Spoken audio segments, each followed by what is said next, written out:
Muito bem, estamos de volta com o programa Sul Notícias desta terça-feira, hoje é dia 7 de junho de 2022. E agora nós vamos ter entrevista aqui no programa. Nós temos uma modificada no nosso estúdio.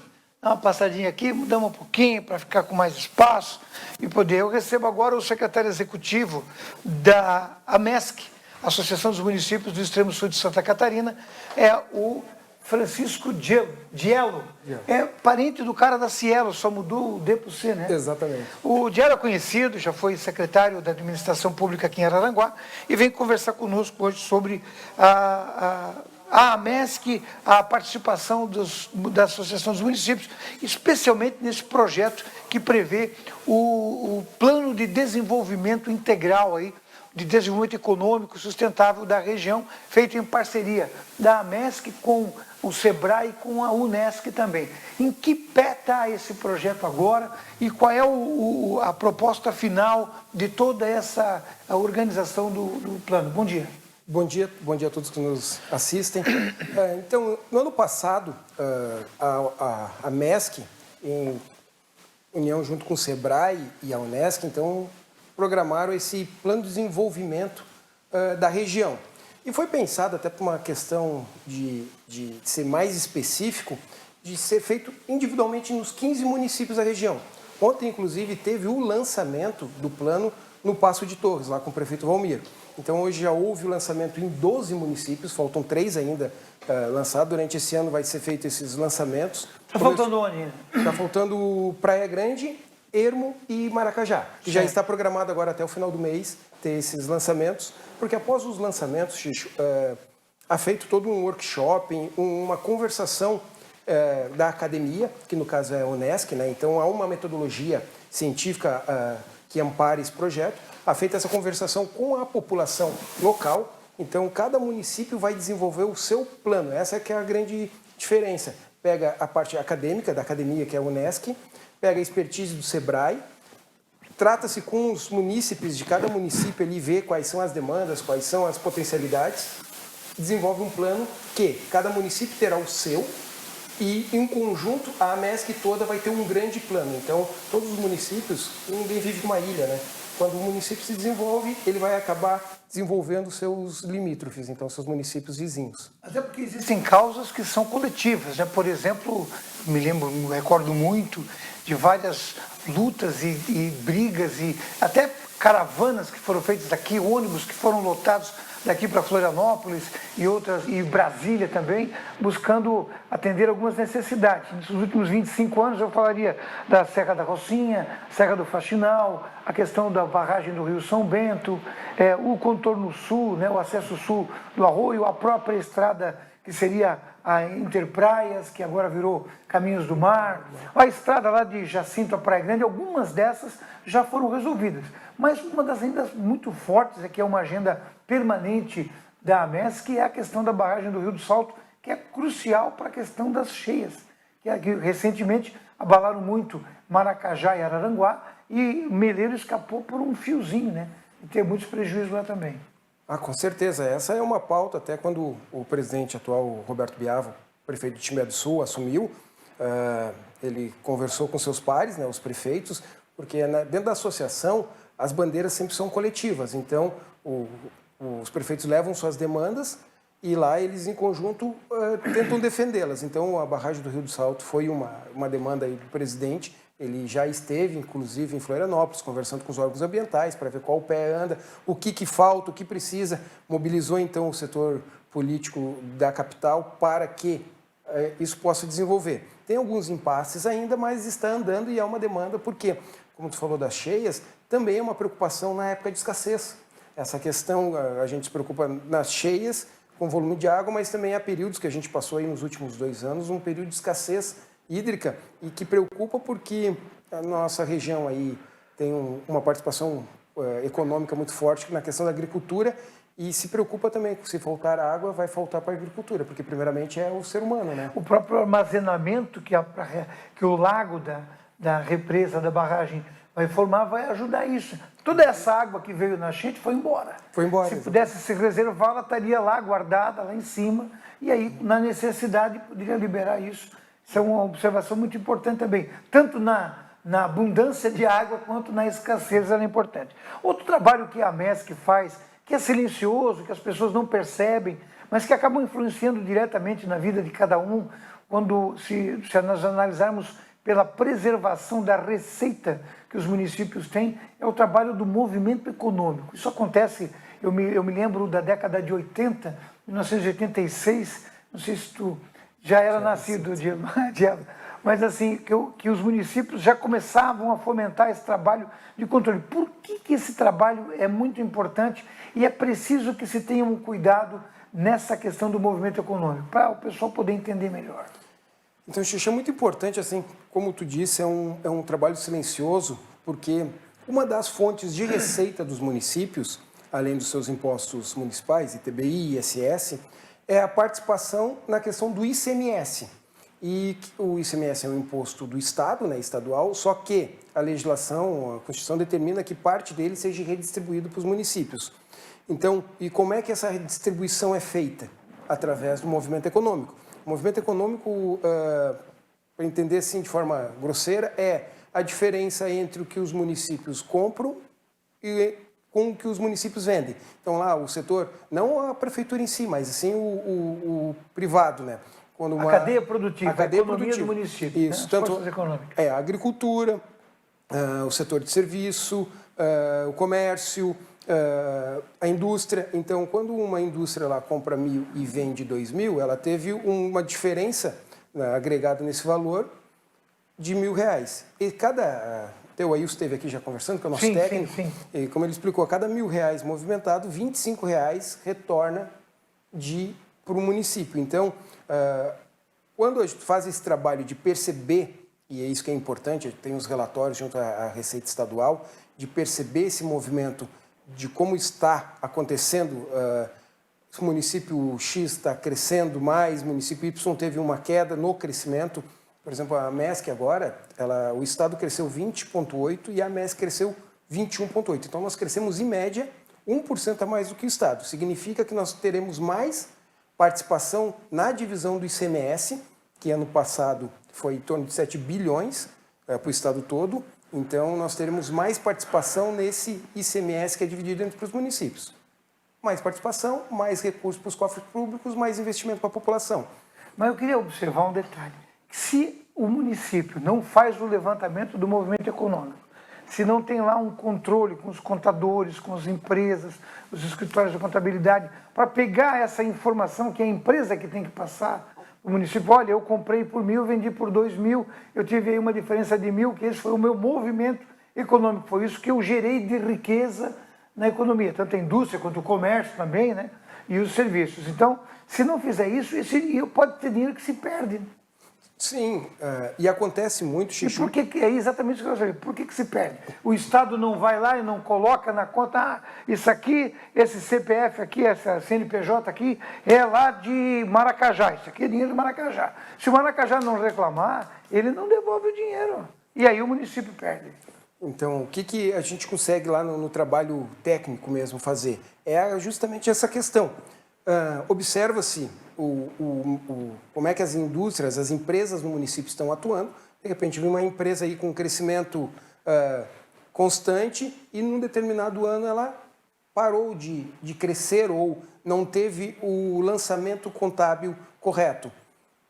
Foi um erro do contador? Foi um equívoco da Receita? Foi uma desídia do próprio empresário em não lançar as notas? Então, esse trabalho é importante porque pode haver, então, tanto equívocos quanto má fé e, então, faz os recursos junto à Receita, porque é um trabalho que é feito. Por exemplo, uma situação que ocorreu e ocorre bastante são das trends. É uma discussão no Estado, porque o empresário aqui, a exemplo do Timbé, ele produz, ele vai vender para fora do país.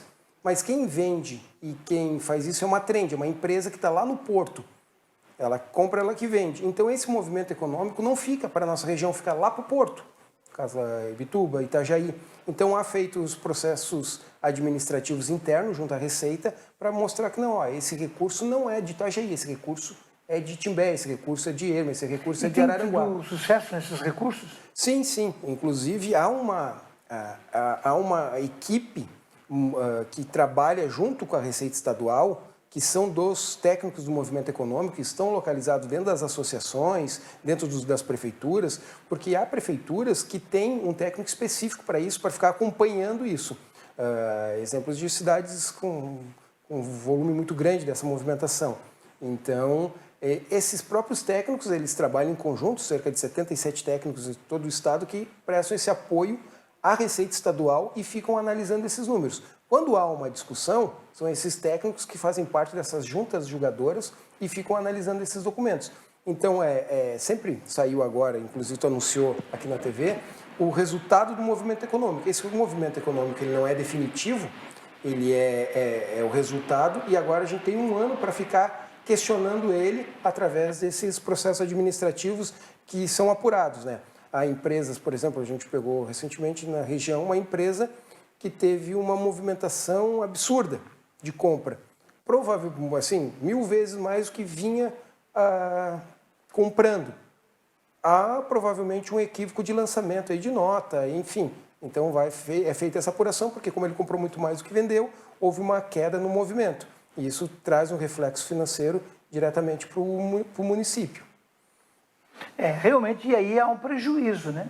Um prejuízo, claro. Mas também há outras áreas. Corta na 5 para mim, meu querido Fabrício. Há também outras áreas em que é preciso a ação da MESC para organizar, por exemplo, ações conjuntas. Aí vem o colegiado de secretários de saúde, colegiado de diretores e secretários de turismo, que atuam no sentido de organizar e planilhar ações que contemplem e beneficiem a todos, né? Assim, por exemplo, quando decidiu colocar a UPA em Araranguá, foi uma decisão do colegiado de secretários de saúde dos 15 municípios que optaram por fazer isso. Essas ações, o turismo, por exemplo, agora tem monopolizado muita atenção em função do despertar do interesse dos prefeitos de investir forte nisso. E aí a MESC funciona como uma espécie de elo de ligação entre todos para gerar uma proposta coletiva. Exatamente. Enquanto associação, temos lá a importância de fomentar e capacitar e promover essas ações conjuntas dos municípios. Citasse muito bem a questão do CIR, né, que é o Colegiado Intermunicipal Regional de Saúde, que buscou, por exemplo, quinta-feira passada, o secretário de saúde da região estiveram reunidos lá na associação, no colegiado, e uma das pautas foi um novo tomógrafo aqui para o Hospital Regional. Então, eles vivem discutindo a questão também, como a questão do Covid ainda não parou, vivem discutindo como que a região vai se comportar. E, então, como são os gestores da saúde, eles levam aos seus prefeitos as demandas e as posições. Na questão do turismo é importante porque nós somos hoje, é evidente que nossa região tem um potencial muito grande na questão do turismo, questão de geoparque com os municípios extremantes, ali os 4 municípios de Santa Catarina, extremantes na Serra, que fazem parte do geoparque, mas isso envolve todo o Caminho dos Cânions, que é a nossa região aqui, que é uma marca da AMESC, da Associação dos Municípios, né, o Caminho dos Cânions. Então, esse trabalho em conjunto de fomentar os gestores municipais, mostrar para eles que a importância do turismo e como deve ser feito, através de participação em feiras, em fórum, em debates colegiados, é muito importante porque ninguém caminha sozinho. Quando o acerto de um vira exemplo ao acerto do outro, né?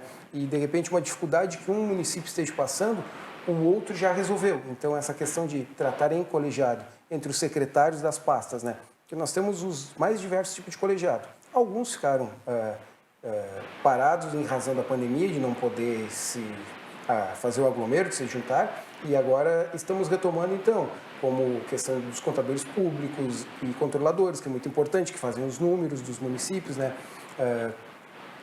Então, os mais diversos tipos de colegiado. Com certeza, o de turismo tem feito um trabalho sensacional. Nós temos também aí das políticas públicas, tanto da assistência social, a educação, saúde, quanto a questão do movimento econômico junto aos secretários de administração, secretários de desenvolvimento econômico, agricultura e pesca. Então, essa parte da associação em estar fomentando os gestores públicos de cada pasta, para depois eles poderem, então, dar o suporte aos prefeitos, é muito importante para o desenvolvimento da região. Até porque são muitas as ações que acontecem e que, de repente, o município pequeno não consegue sozinho. A MESC também tem uma assessoria jurídica para os municípios que contribui no sentido de coletivizar uma ação que divide o custo, né? Porque o município, às vezes, tem uma pauta pequena que custa muito caro para ele e, às vezes, ele deixa de agir porque não tem isso. E aí, coletivamente, com os municípios da MESC, com o suporte da associação, que tem estrutura para isso, fica mais fácil. Isso ficou muito claro nessas questões que envolvem aí, especialmente a questão da pandemia em si, né? Agir em conjunto e o caso da dúvida que gerou o aumento dos professores que a MESC socorreu os municípios, todos estavam apavorados, entendendo, achando que iam ter que aumentar todo mundo com o mesmo percentual. Aí, nesses casos, é que você consegue perceber a função do coletivo, né? O aproveitamento do coletivo. Com certeza, porque nessas questões de dúvida, sempre temos ali, somos 15 municípios na AMESC, mas existem 21 associações organizadas no estado de Santa Catarina, que engloba o território todo, que é reunido na FECAM, que é a nossa federação, que está também dentro da CNM, que é a Confederação Nacional dos Municípios. Então, esse movimento municipalista, ele está no Brasil todo, e nós temos aqui em Santa Catarina essa questão das estarem bem forte, e a gente conversa muito em Macro Sul, que reúne tanto a Amurel, que é a região ali de Tubarão, quanto a ANREC, que é a região de Criciúma, com a MESC, inclusive trazendo capacitações, Xixo. Vai haver agora, começa amanhã uma capacitação aí para a região, que a gente traz lá de Florianópolis, vai capacitar na questão da assistência social aí os conselhos tutelares, que é uma demanda que surgiu dos prefeitos, a gente faz capacitação. Recentemente fizemos uma capacitação, que aí foi na ANREC que aconteceu, para a capacitação da nova lei aí de APPs, que trouxe uma mudança significativa aí para municípios que têm seu perímetro urbano aí cortado por rios, traz uma diferenciação, então houve, através do jurídico das associações, com o jurídico da FECAM, uma capacitação para mostrar, gestores, o que pode, o que não pode, como deve agir. A gente, enquanto associação, Xixo, não faz a execução fica para os gestores municipais. A gente faz, então, essa questão de fomentar e capacitar os gestores para saber qual é o caminho correto, qual é a direção, mas sempre a parte de execução que compete a cada um dos municípios, né? Ok. O Francisco Diello, que é secretário executivo da MESC, convidei para vir fazer essa conversa, para que a gente pudesse aí pontuar alguns aspectos que eu acho muito importantes do ponto de vista da ação da Associação dos Municípios. Eu ia mesmo perguntar a questão da capacitação, que é algo que acontece e facilita, porque para o município trazer uma capacitação para um grupo pequeno de funcionários também é ruim. Então, esse trabalho coletivo é outro aspecto que ajuda muito na preparação, especialmente nas áreas específicas. Agora, no Conselho Tutelar também existe uma disciplinação diferenciada. É cada município que define ou todo o conselheiro tem que passar por um processo, tem que ter uma formação específica, uma preparação? Porque eu vi que Praia Grande, eles vão ter que se inscrever, tem que passar por uma espécie de preparação para depois ir para a eleição. Isso modificou a legislação? Só para eu me atualizar. Então, Xixi, é que assim, ocorre que o ECA, o Estatuto da Criança e do Adolescente, ele disciplina a regra do conselheiro tutelar. Como o conselheiro tutelar ele é um funcionário público do município, depende também de uma legislação municipal. Mas há alguns requisitos básicos que as legislações municipais têm que obedecer, que é esse processo de capacitação prévio a uma prova para o conselheiro tutelar e após uma eleição. Então, ele é escolhido por eleição. Certo, mas ele tem que estar habilitado a isso. Exatamente. Não é só pegar qualquer pessoa e botar lá e ganhar a eleição.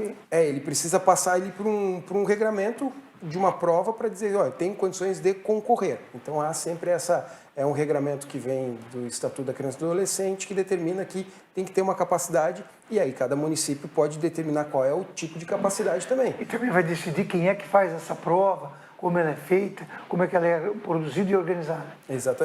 Quem cuida dessa parte aí da escolha dos conselheiros tutelares é o Conselho Municipal do Direito da Criança e do Adolescente. Então, é um conselho que trabalha em parceria com os municípios através da assistência social, né? E é o que tem a responsabilidade, então, de estar fazendo essa escolha dos conselheiros tutelares. que tem um papel muito importante aí na questão da defesa dos direitos das crianças e adolescentes nos municípios.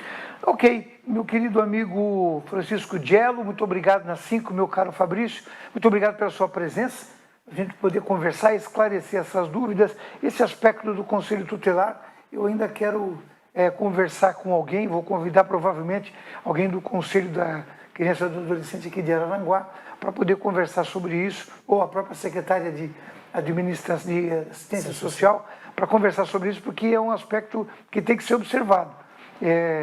Influencia muito e diretamente na vida de toda a comunidade. Muito obrigado pela sua participação, agradeço, e assim que tivermos mais oportunidades, espero vê-lo aqui novamente. Eu agradeço o convite, me coloco à disposição, sempre que precisarem, ou tiver alguma dúvida, podem contar conosco. E a MESC está de portas abertas lá para os munícipes que quiserem entender um pouco mais como funciona, e todo gestor público aí que precisar da região de nós estamos à disposição.